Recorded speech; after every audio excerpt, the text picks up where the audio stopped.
50 Cent has just made one of the most shocking claims in hip-hop history amid Diddy's ongoing legal troubles.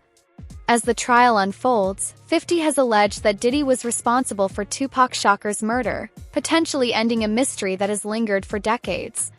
What's especially striking is that while Diddy reportedly harbored deep resentment toward Tupac, he has always denied any involvement in his death. Now, that denial may no longer hold up. We saw Suge in the back of the House of Blues. Tupac was alive at the time. Tupac was in a white drop-top Rolls Royce. Suge was in a red one. We rose up to Pac. Puff tried to speak to Pac. He like, yo, what up, Pac? Pac looked at him and turned his head. Didn't say nothing to him, got right back on his phone. Riz said, yo, F him, speak to Suge. Suge is the boss. Puff said something to Suge. He said, yo, what up, Suge? He said, what's up? He said, yo, you think we got any problems out here? Suge said, I don't know no problems that y'all have. You think we good out here? He said, you should be. Suge just, I don't know any problems you got, bruh. And Pac was alive then. Tupac hit us with Hit 'Em Up, and that joint was cold. I had to make the call to Biggie, and I said, we not gonna respond. Somebody's gonna get hurt. Puffy trying to see me weak, hearts I rip, Biggie Smalls and Junior Mafia some more. New court documents show that Keefe D. Davis accused Sean Diddy Combs of paying $1 million for the rap icon Tupac Shakur. He rest in peace, Biggie.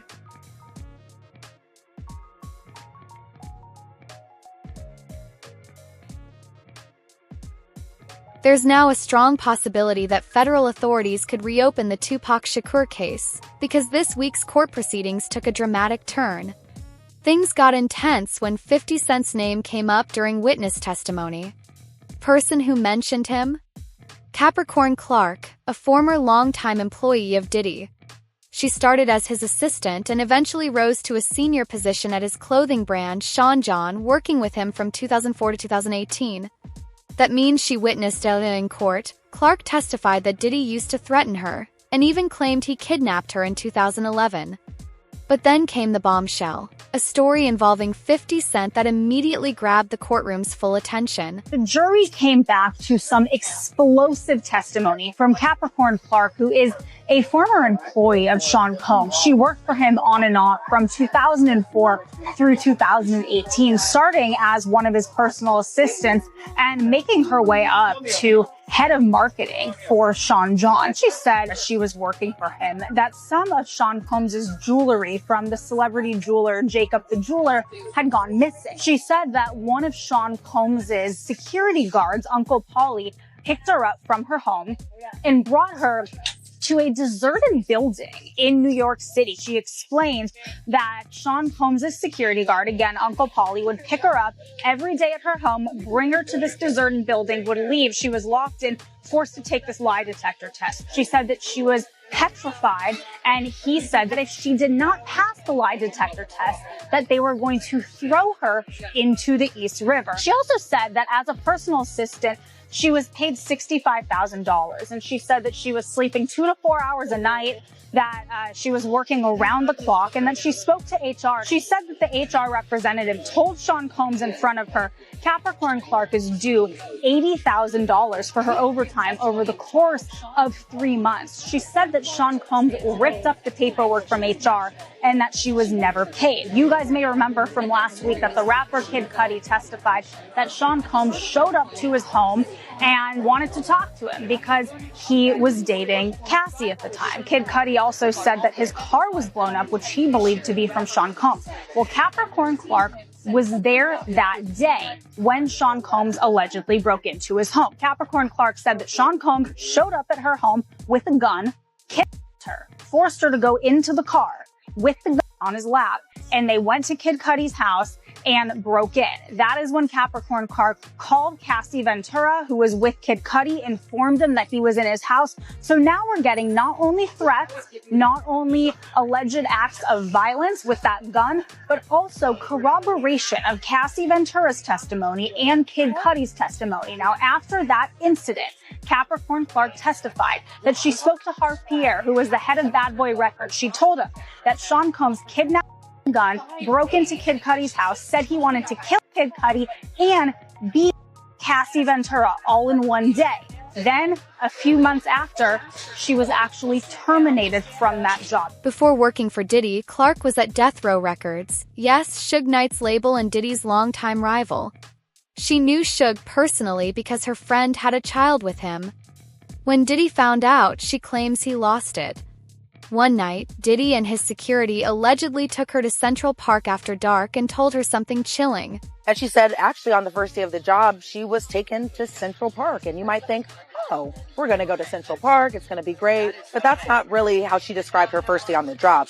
She said she went there with Sean Combs, Diddy, and she also went there with Paul Alford. Now, who is Paul Alford? He's actually the security guard that we've known about for a number of testimony, right? But she's actually talking about Uncle Paulie. And so she said that she was brought to Central Park with them. And then she kind of gets into why they would go to Central Park. And it was essentially to threaten Capricorn Clark. Why? Because she actually used to work with Death Row. And who was the CEO of Death Row? That is Suge Knight, one of Diddy's many arch nemesis. And so she said that she described her previous relationship with Suge Knight as he is actually the father of her best friend's children. So she does not have a personal, like, intimate relationship with Suge Knight necessarily, but she just knows of him and knows him a little bit closer, mainly because of her best friend and that he is the father of her best friend's children. And so when she was taken to Central Park around this time, this being in 2004, she said that Diddy told her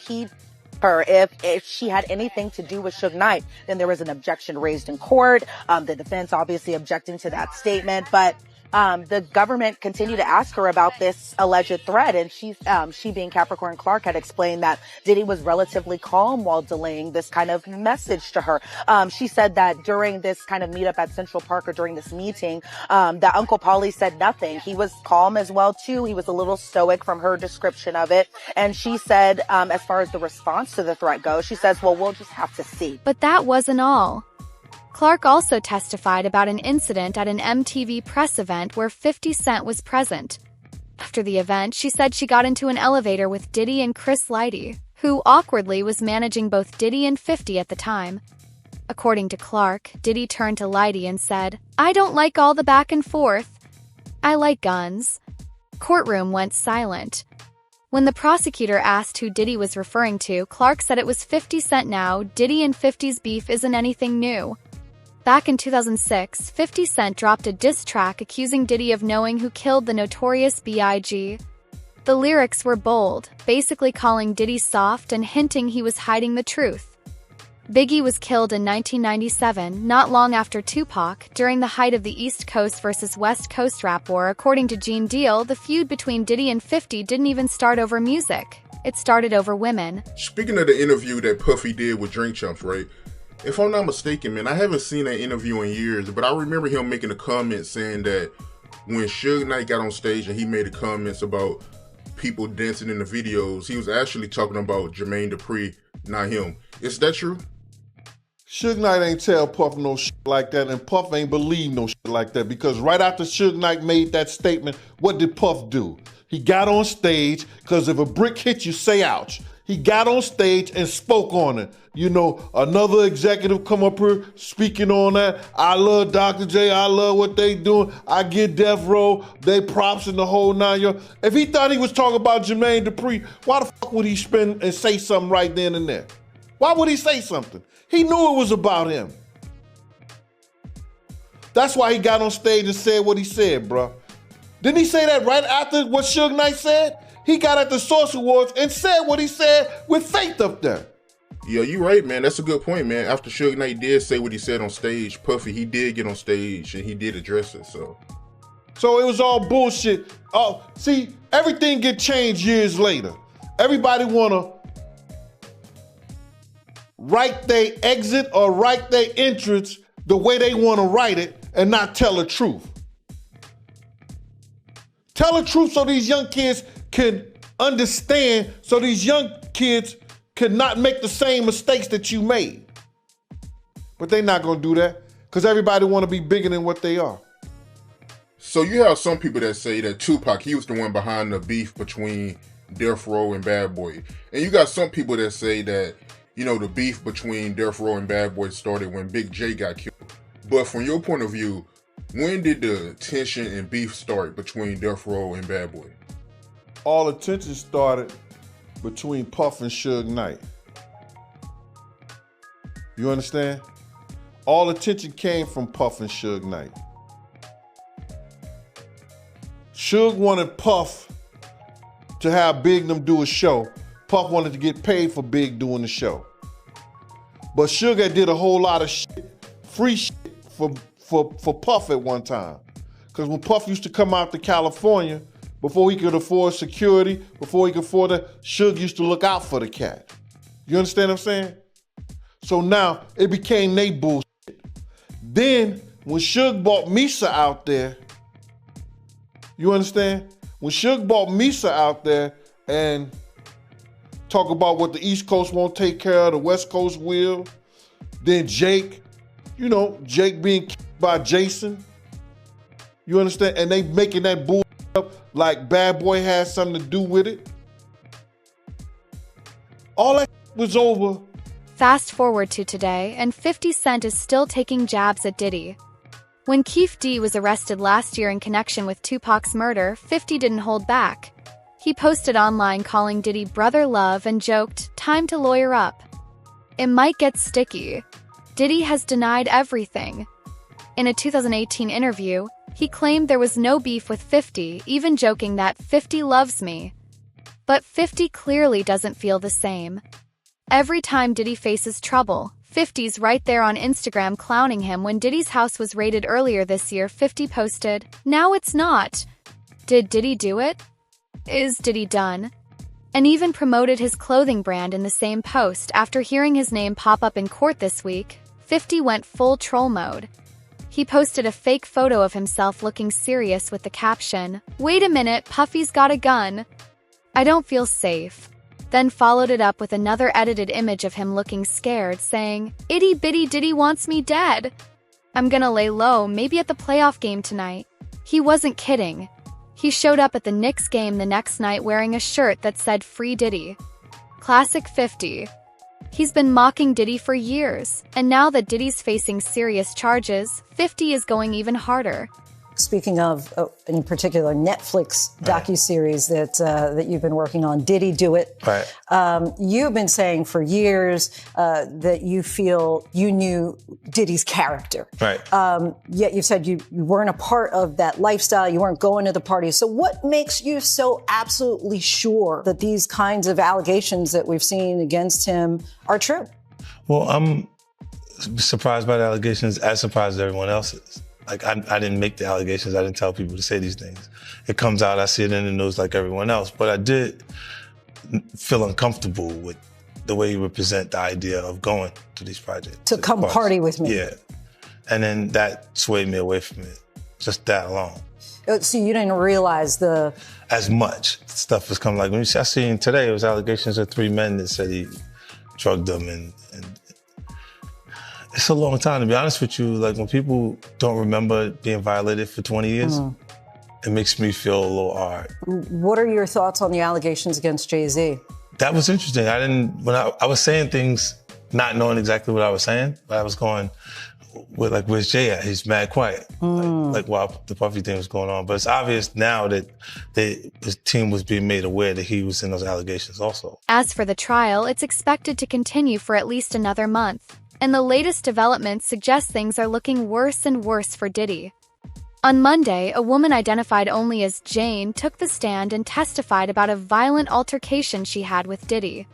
Her story came shortly after the leaked video allegedly showing Diddy assaulting his ex-girlfriend Cassie surfaced, making the timing and her testimony even more damning. At Combs' Miami home in May 2024, when the Cassie video first aired on CNN, and she said Combs even showed her a draft of the statement that he was going to post to Instagram apologizing for it. And the jury heard her say that she didn't think he was being genuine. When she later heard and saw that Instagram post, the defense objected. The judge instructed the jury to disregard that testimony. The other interesting thing, Eva, that Jane said on the witness stand is that Sean Combs is still not only just paying her rent, but also paying her legal bills.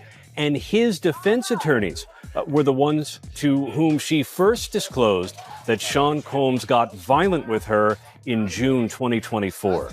Okay, Cassie Ventura Combs' ex was not in court today, but her civil suit against Diddy came up today. Why was that? Jane said she nearly fainted, and she said, in fact, maybe I did faint because it was like reading her own story, as she put it, her own sexual trauma. And she said she confronted Sean Combs about it, and he told her that that was the only time in his relationship with Cassie Ventura when there had been violence. Jane testified that about a month after the Cassie video went public, she and Diddy got into a physical fight at her LA home, a house she said he paid for. They had been drinking and started arguing after she confronted him about seeing another woman during a family trip to Utah.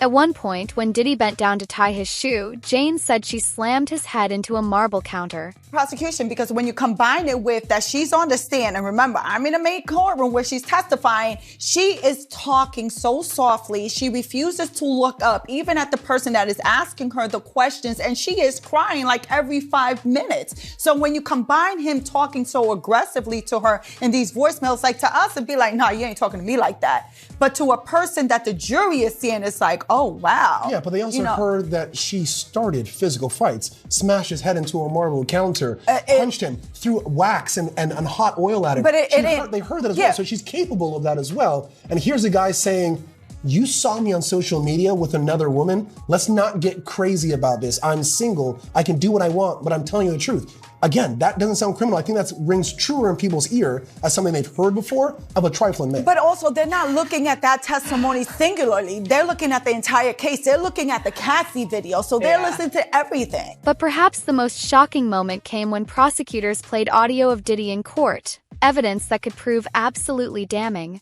That Diddy would hold this over her head and say that he was going to take that away from her if she didn't want to participate. During Jane's testimony today, they brought up that Diddy left a voicemail on Jane's phone, and he referred to these freak-offs in her eyes as a job. Now, they have released the voicemail that Diddy left her to the public. Hey, I really don't know what's going on with you, but I just want to just give you a heads up that I'm about to really disappear on you. You feel me? I'm not going to be playing these games with you at all, at all. So I don't know, you think you silent treating me, and you think I'm going to be, nah. You'll have a rude awakening. You'll just have silence. And ain't nobody threatening you, and I ain't trying to go back and forth with no woman. You know what I'm saying? I'm telling you, I ain't got no time for no games. Where my life is at right now, I don't have no time for no games, baby girl. Me and you could be mad, I could have a spat, we could have whatever. Then after that, you better get on your job. That's really, that's all it is. Cause you got me on my job. Nah, it ain't never gonna work like that over here. You know what I'm saying? I was trying not to leave this message, but you have left me no choice. So either you go in the direction of like moving on and like that, or you like just like have me just keep moving. Ain't no threat, I'm just being clear. I can't do it with you every time you get up. After the incident, Jane said Diddy took a shower, told her to ice her injuries, and asked her to put on lingerie. Then, she claimed, he called over a male escort. He gave her a love bracelet and told her that he would send her money at the end of the trip. And not just any money, not a couple like $50 or $100, maybe even $1,000. No, it was a lot of money. It was $10,000 that he said that he was going to send her at the end of the trip just to have it, just to have $10,000, which must be pretty nice for someone to send $10,000 just because. But during the trip, Jane said that she started to use some types of drugs, including ecstasy. She said she had taken it before, but that Diddy was the one who suggested it at various points during the trip, like 10 times, as she says, and said that he had opened his hand, a pill was there, and said, take this, it'll be more fun. And then she said her body began convulsing during this trip. She fell to the sand, and that Christina Coram and the butler had to put her in a lukewarm shower. And then she said every other day that while on this trip that they would take this ecstasy pill, I should say. And so it seemed like that was kind of the start of the relationship. One, drugs, but also a lot of money kind of being thrown at her just right at the beginning. But according to Jane, she was just head over heels during this. So I don't hear trafficking yet. I don't hear that force, fraud, coercion. However, starts talking about, giving drugs when having sex, other people, his associates taking care of her. you're starting to see the flavors of then maybe things of value being given in exchange for sex acts. Why do I say that? Because then she talks about a change. She talks about a change in their sex life, right? Yeah, she did. And she really started getting pretty emotional at this point, where you could hear her voice kind of shaking, as well as she started crying while she was on the witness stand. And this change in their relationship happened in May of 2021. And that was when Diddy started talking about fantasies at this point. Jane had said, he wanted me to talk about other men. Do you like what you see? Pretend it's here. And this is while the two were watching pornography together. She had explained that Diddy was the one who initiated the fantasy talks, and that around this time, Jane had been awake for 24 hours. She was doing drugs like ecstasy and... Diddy's legal team has now requested a mistrial twice. Over the weekend, they filed another motion with Judge Arun Subramanian, claiming that a witness, Brianna Bongolan, gave false testimony. Bongolan had testified that Diddy held her over a balcony at Cassie's apartment in 2016. Diddy's lawyer argued that both Bongolan and Cassie provided false information, and that the government used it to get other evidence admitted that should have been excluded. Sean Diddy Combs' team is once again asking a judge to declare a mistrial in his and racketeering case. Defense attorneys claim prosecutors presented false evidence alleging Combs dangled a woman from a balcony in Los Angeles in 2016, saying that they can prove he was in New York City at the time. Let's bring in ABC News legal contributor Bernarda Villalona to break this all down. Thanks so much for being with us.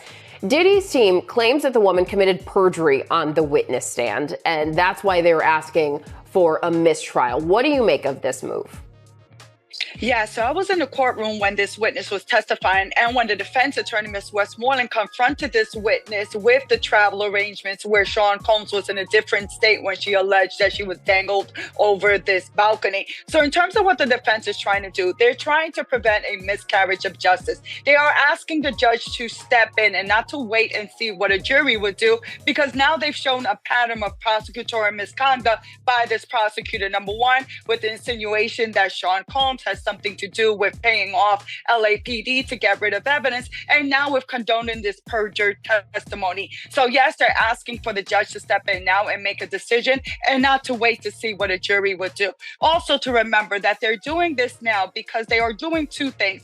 They're also trying the case in front of a jury, but if there is a conviction, they want to make sure that they have brought this issue up before this judge, so that way an appellate court can review this decision. Okay, thank you for explaining that context there. And prosecutors, they are expected to respond to the mistrial request before court resumes tomorrow. What do you anticipate will happen? So on this specific issue, I think the judge is going to deny the defense's request for a mistrial. The reason being because they're dealing with something having to deal with the credibility of a witness.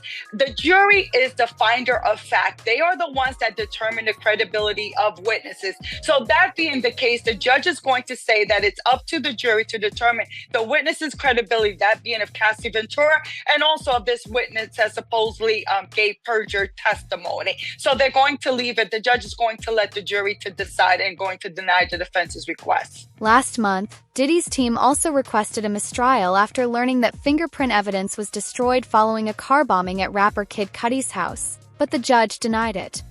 On top of that, Diddy has been threatened with expulsion from the courtroom for repeatedly trying to influence both the judge and the jury. Some breaking news. This is involving the Sean Combs trial. Senior national correspondent Laura Ingle is standing by with legal analyst Misty Maris. And Laura, you are learning Combs could potentially be removed from his trial and not allowed in the courtroom. What can you tell us? That's right, Nicole. This has just happened in the last few minutes, and this would be a huge development if he is removed for the rest of the trial. And what has happened here, as we are going through the cross-examination of one of Cassie Ventura's friends, who we've been telling you about, Brianna, who has been on the stand, Sean Combs has been, according to the judge, vigorously nodding during some of this cross, engaging with jurors, or at least appearing that he's trying to, looking at jurors. That is not allowed. And as you mentioned, legal analyst Misty Maris is here. I'm just going to scoot her in. This is breaking news, so we're just bringing her right in because we're here at the courthouse together. You just came over to tell me what the judge said. Explain to us what this means. Yeah, so this was huge because what the judge admonished the defense team, saying that Combs had been engaging with the jury, meaning that he's making direct eye contact with the jury and having a reaction, nodding his head. The judge said this is jury interference. It's to influence the jury, and actually referenced that the defense was warned not only today during Bongolin's testimony, but also had been warned previously during the testimony of George Kaplan. So this feeds into a federal rule which relates to disruptive conduct by the defendant in the courtroom. And the rule says that if somebody is warned by the judge, the defendant is warned, but the conduct continues, one of the consequences could be removal from the courtroom for the remainder of the trial. And Laura, that is of huge consequence to the defense. Yeah, and all along we've been seeing Sean Combs, passing notes, and that's allowed with his defense. He's been very active. He's been paying attention, and we have heard of him nodding along during some of the testimony, but this is something different. Correct. So engagement with your attorneys, passing notes during testimony, even being a bit reactive to witness testimony, looking at the witness and perhaps having a reaction and looking engaged, all fine. It's when it comes down to engagement with jurors and something that could tend to influence them in some way. And what the court looks at is their influence or intimidation. Is that what the defendant is doing, and could it have that impact? So here the judge was taking a very strong stance. And keep in mind, from the defense perspective, that would be the most severe consequence, removal from the courtroom, because every defendant has the right to face their accusers.